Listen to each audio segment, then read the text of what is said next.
Yo. Welcome back to the J and E Comic Cast for episode 60. How you doing, Egg? I'm doing good. What's up, my boy Jay? Chilling. I thought it was pretty cool. You saw that harmony at the beginning, the yos. The yo. Completely, perfectly synchronized. For sure. This week, me and Egg got to watch the new Disney Plus show, Marvel show, She-Hulk. So we're going to talk about our thoughts, theories, opinions, and what do we predict for the future of the show. We had nothing spoiler, really. A spoiler warning, but nothing too big. Yeah, I mean, it dropped on Thursday. So you guys kind of had, by the time the episode films, it'll be Sunday. So, Yep. If you haven't watched it yet, consider it a spoiler. Yeah. And if you have watched it, then let us know how right you think we are. And let us know what you guys think. What is your predictions and thoughts on the show? And what do you guys think for the future of Marvel and where they're going to take it? To get into the podcast, though, Egg, 1 to 10, what did you have to rate that first episode of She-Hulk? 7.5. I will agree with that. I would give it a 7.5. I think it was a very solid first episode. It did a lot about explaining. It had humor in it, which I liked. And I liked that it was, I guess, maybe more adult humor. I liked that it did a good job explaining how she had her powers. And answered some of the questions that we had in regards to our boy Bruce Banner. They mentioned Tony Stark. They mentioned Black Widow. It was a cool little episode. I really enjoyed it. And I think I was telling you this earlier too. We're so used to getting 2 episodes whenever a Marvel show drops. And it's because normally the first episodes are a lot slower than the rest of the series. But with She-Hulk, I don't think it was necessary. And honestly, as much as I would have liked to watch the second episode, it wasn't really necessary for this show. To start off with 2 episodes. What do you think, Jay? So the runtime for the show is technically 38 minutes, but when you take in like the post-credit scenes, you got like about 35 minutes of the actual show, maybe 30 minutes, which to me wasn't too bad. I kind of don't mind that they only dropped 1 episode to start us off, because it did a lot of, like you said, explaining of how she developed her powers. It did a lot of explaining where did Bruce go after Avengers Endgame, and how did he become Bruce Banner again. And I like that it did that. It focused on a little bit of Hulk with still giving She-Hulk her starring role, I guess you can say. I liked in the beginning where when she was going to the courtroom, how she looked at the camera and said, this is how I became She-Hulk, blah, blah, blah, blah. I did like that part, but when they did it again towards the end, I felt like that wasn't necessary. I felt like you did it once. Like, I hope you don't continue just like looking at the audience constantly. Just focus on telling us your story, if that makes sense. I kind of like that. I kind of like what she did it, again, when they were rebuilding the hut after her and Bruce broke it in their fight. I thought that was a pretty kind of cool, which you saw that scene in the trailers. So it was kind of nice to get full context in regards to that scene. Yeah. It was nice to see Mark Ruffalo back as a Hulk. Yeah. Some of the biggest questions that, like I said, that we had asked going into the episode was, number 1, how did Smart Hulk go back to being Bruce Banner? They answered that with a device. The next big thing is we saw his arm healed. So how did his arm heal? And he kind of explained, the process started healing. It started healing. My arm started healing when I reverted back to Bruce using this device. And then I like how he kind of used his cousin's blood to go ahead and fully heal himself back. So it's kind of cool to see Smart Hulk back all the way in the MCU. It's going to be really interesting to see what they do with the character, because obviously they didn't get rid of him. So it would be interesting to see if he gets his own movie, which I think was something we really wanted. What do you think of her not hawking out, like fully hawking out? I really like the explanation that she gave, with her saying, hey, I deal with stressors basically on a daily basis because I am a lawyer, and because there is, sexism and stuff in the workplace. So I'm always angry because I know I can't react a certain way, so I know how to control myself. I thought that was a really cool twist. As comparing to Bruce's powers, she's obviously very strong because they fought and it was a pretty good fight. I enjoyed the one part where they were throwing the rocks and he grabbed the rock and he basically threw it and it like burned up in the atmosphere. That was insane. I thought it was like, that's like a pretty cool like like a pretty cool thing with the Hulk. Yeah. The whole thing with the thunderclaps was pretty dope too. I was gonna say that. It was pretty cool to see like Hulk do his thunderclap, but then when she did hers, it was interesting. It looked like it created like this sound wave that like almost stunned Bruce, which was pretty cool. And I gotta say, yeah, I think the one thing that the show did that was pretty cool was it made they highlighted the difference in their powers. Yeah. And the similarities too. Obviously the regeneration, that they take damage. It did a good job. It did a good job. I was expecting, I don't know what I was expecting for the show, but I'm actually very happy with the way it turned out. I did have a few issues with it when she first hawked out. How did her clothes stay attached? Like she didn't, like when you in the courtroom, she ripped like the top part of her sleeve. Yeah. But in the first time she hawked out, her sleeve was fine.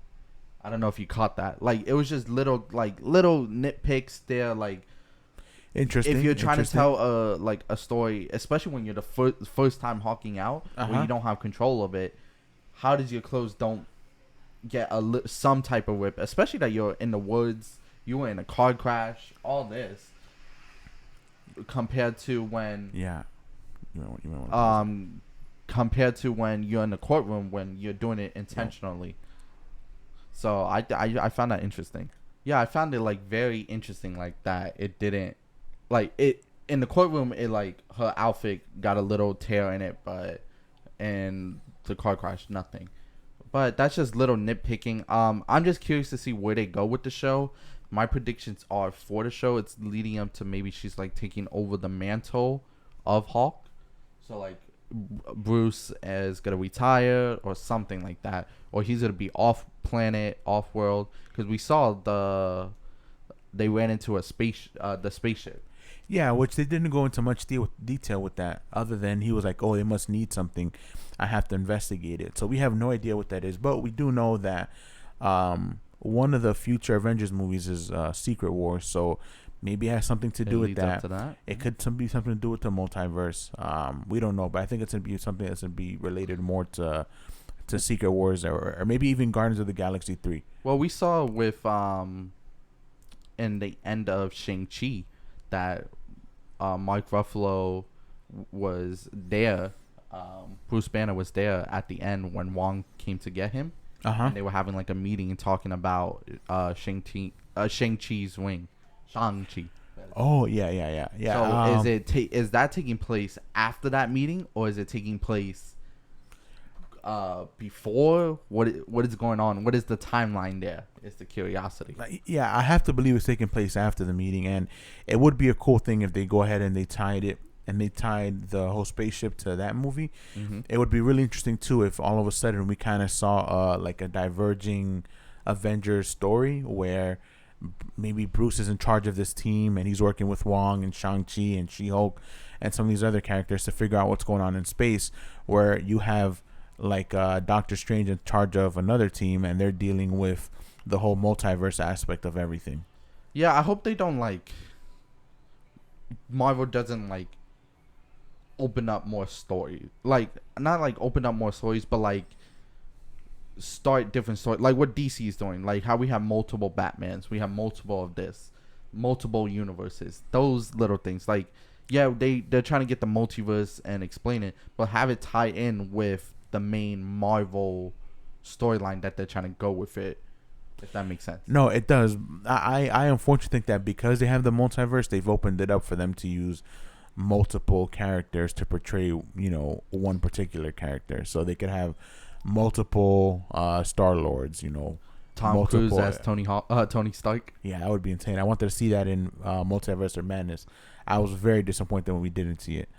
So like, I mean, yeah, but I think I really enjoyed the actor. She did a pretty good job with her. You can see the little cousin banter that they have with each other. Yeah, that was pretty cool too. I really enjoyed that part as well. But other than that, yeah, the show. I'm curious to see how many episodes are they making of it. Is it 6 again? Or is it let's 7? confirm. I think it's. I think they're doing 6 because they've been doing 6 for everything else. But it's 100% better than Miss Marvel. 9 episodes. Yeah, Oh wow. So we should get a big story out of it. If they're doing 30-minute episodes. You know, it's actually pretty cool that they are actually expanding the episode. Something that we've been talking about and something you've been wanting for a while. Yeah, I think they can go more in depth with the stories instead of making it so short. It's already better than Miss Marvel. I can tell you that much. In my opinion, Miss Marvel was very good. Yeah, you liked Miss Marvel, but yeah, I didn't really care. I liked it better than Homecoming. I know you liked it better than Homecoming too. You with the Homecoming. I don't know why you hate on Homecoming. Was with Michael Keaton. Honestly, I think that or Adrian Toomes. I think that was one of my favorite Spider-Man movies. So yeah, I didn't like the second one. I think the second one was okay. Far From Home. Far From Home, I think was alright. Mysterio. I think it was kind of weak. I love that one. I think it was weak mid sauce. Wow. Not weak sauce. I thought it was decent. I watched it recently. I think I told you that. Yeah. And I watched it and I was like, you know what? This isn't bad. So. Well. Let's see where Marvel takes the future of their shows and movies. One thing I do got to complain that DC is they really are trying to milk out their Disney Plus.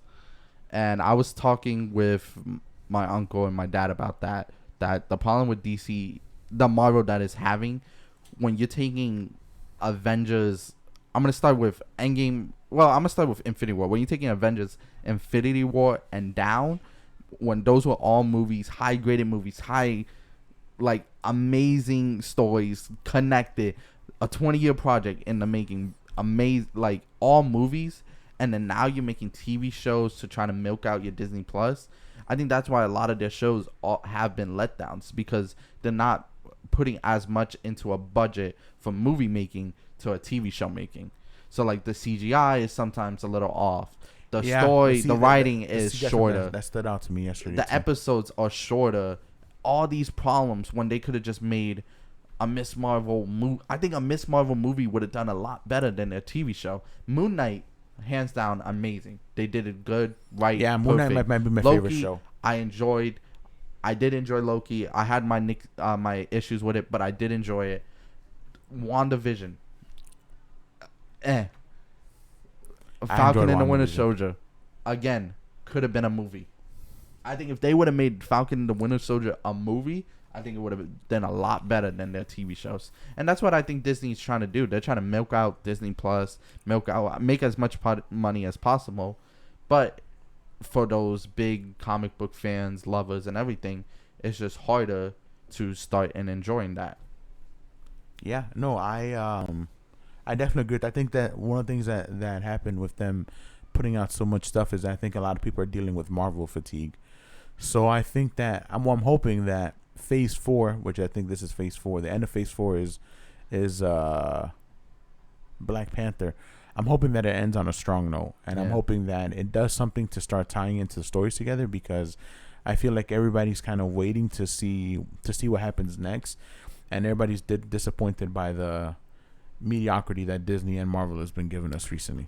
And again, it's not like not outside bashing, of maybe like two movies. I don't want to just only bash Marvel. DC has been a letdown lately. Star Wars have been, other than Obi-Wan, has been a little letdown. Like just the comic book universe, I feel like they're trying to be so competitive to up one each other. Yeah. They keep downgrading little by little and messing up instead of focus on your story. Yeah. Marvel has all these characters that they can use. Just focus on that. Make your movies like DC. To me, it's not really. It's comparable because they're both comics, but DC is more on the darker side, more on the like getting into like the psychopath. Well, that's the Batman story. Getting into like the psychopaths, the craziness of it. But even when you're talking about like General Zod, This man is a psychopath himself. When you're talking about Black Adam, psychopath himself, you got like it's the more darker side of it. Focus like DC can focus on that, while Marvel does like the family friendly, the Thor Love and Thunder, I guess you can say. Bro, I didn't like Thor Love and Thunder. Cause like that's how I feel with it, but and then Star Wars, I think they just gotta focus on stop trying to make these like new shows that nobody wants. These shows that no one wants, or like these stories that of these characters that no one really cares about or knows about, or like give us more like make more Darth Vader, make more of the OG stuff that everyone fell in love with your series for. It would be good if they gave. It would be cool if they gave us like a Knights of the Republic movie or make a like Mace Windu TV show before he became a Jedi or something. Yeah, that'd be pretty cool. Like stuff like that. Like like even if you got to go back into the past, do it. Yeah, absolutely, I agree. Yeah, but that's my complaints and all my theories with the comic book universe and things they need to work on. Egg, you got anything more to add?